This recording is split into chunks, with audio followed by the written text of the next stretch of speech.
Olá galera, eu sou o João Francisco. Hoje eu vim fazer para vocês a questão do vestibular da Unicentro, a primeira questão de Química do vestibular da Unicentro. É uma questão bem teórica, ela não tem cálculo nenhum, porém você precisa saber de alguns conceitos aí. Bom, vamos lá. Benjamin List e David Macmillan ganharam o Prêmio Nobel de Química em 2021 pelo desenvolvimento de uma metodologia que utiliza nas reações químicas catalisadores orgânicos para sintetizar moléculas assimétricas. Sobre a descoberta laureada em 2021, considere as afirmativas a seguir. Os catalisadores são utilizados para alterar o valor de entalpia dos produtos. Primeiro, para saber se isso é verdade, vocês precisam saber o que é entalpia e como um catalisador age, dentro de uma reação. Eu trouxe aqui para vocês um gráfico onde ele mostra... Bom, se você é do ensino médio, você já viu esse gráfico aqui alguma vez. Se você não está familiarizado com isso aqui, tudo bem também.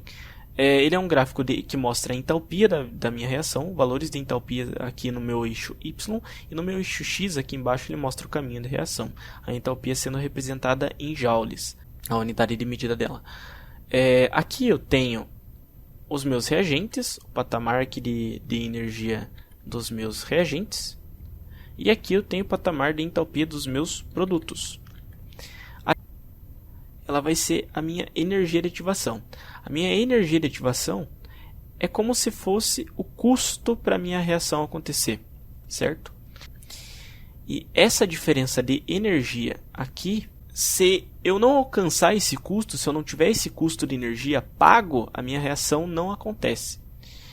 E aqui eu representei para vocês, nessa linha vermelha, a mesma energia de ativação, porém agora ela está um pouco menor, por conta da utilização de um catalisador. Ou seja, o catalisador ele diminui a minha energia de ativação da reação e não a entalpia dos meus produtos nem a entalpia dos reagentes. Vocês podem ver aqui que elas permanecem a mesma. As duas reações só passam por energias de ativações diferentes. Porém, a entalpia dos produtos e a entalpia dos reagentes continua a mesma. Então, ela não altera a entalpia dos produtos, como está escrito aqui. Portanto, essa é uma afirmação falsa. Os catalisadores aumentam a velocidade das reações alterando o mecanismo. Como eu já falei para vocês, isso daqui, essa linha curva aqui, ela é uma das representações do mecanismo da minha reação, Não do mecanismo em si, de como ele vai acontecer, mas da energia que está envolvida no mecanismo da minha reação. Como aqui eu falei para vocês, no segundo caso, na linha vermelha, eu representei a utilização de um catalisador com uma energia de ativação menor, e eu falei para vocês que isso daqui representa a energia associada ao mecanismo da reação. Sim, ele vai alterar o mecanismo da minha reação. E, consequentemente, se o custo de energia é menor para essa reação acontecer, ela consequentemente vai acontecer mais rápido, em um período menor de tempo. Então sim, ela acelera a minha reação, aumenta a velocidade da minha reação e também altera o mecanismo. Verdadeiro.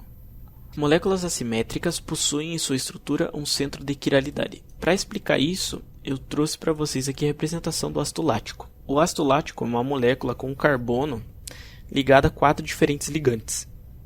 Aqui do lado eu tenho meu ligante ácido carboxílico, aqui eu tenho a minha hidroxila, aqui eu tenho meu metil e aqui eu tenho meu ligante hidrogênio. São 4 diferentes ligantes.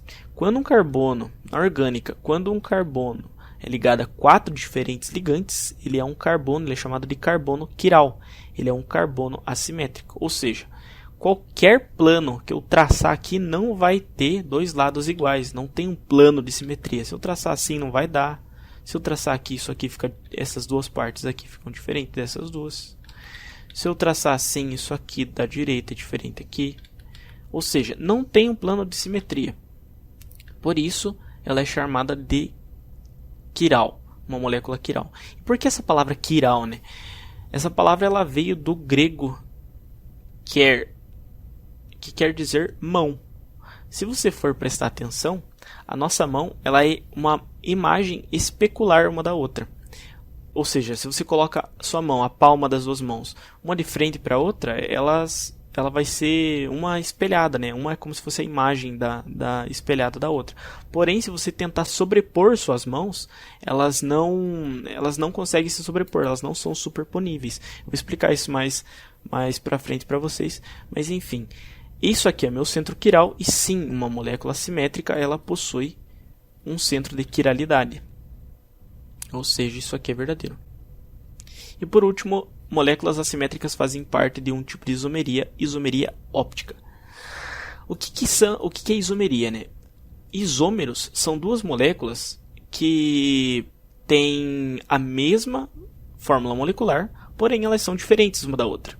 Nesse caso de isomeria óptica, eu tenho aqui dois isômeros que eu trouxe para vocês, e ele é um carbono ligado a 4 diferentes ligantes, ou seja, é uma molécula assimétrica, como eu acabei de explicar para vocês. Esse carbono aqui do meio, ele é quiral. Um ligante hidrogênio, um flúor, um cloro e um bromo. E aqui eu tenho outra molécula, e repare, essa molécula ela é imagem especular da outra molécula, assim como nossas mãos, como eu havia explicado para vocês. Uma de frente para a outra é como se fosse a imagem especular, como se tivesse um espelho aqui no meio. Essas duas moléculas elas são isômeros, porque elas têm a mesma fórmula molecular, porém elas são moléculas diferentes. Se eu tentar rotacionar essa molécula e deixar ela do mesmo jeitinho que está aqui com os ligantes, desse jeito aqui, eu não vou conseguir fazer isso. Eu vou provar isso aqui para vocês, mostrando elas em 3D. Aqui eu tenho a representação daquela molécula que eu mostrei para vocês. Aqui em cima eu tenho bromo, esse vermelho é bromo, os verdes são o cloro, o hidrogênio é representado em branco e o flúor é representado em amarelo. Uma é a imagem especular da outra, como vocês podem ver. Porém, eu vou pegar essa molécula da esquerda, vou tentar rotacionar ela e vou tentar deixá-la igualzinha, com o hidrogênio lá para trás, o flúor aqui para frente, o cloro aqui na direita e o bromo continuando lá em cima. Repare, o hidrogênio lá atrás e o flúor aqui na frente. Eu vou tirar essa molécula daqui, vou deixar ela aqui na edição para vocês, ela aqui do ladinho para vocês poderem comparar. Eu vou rotacionar ela agora, deixar o meu cloro lá para trás.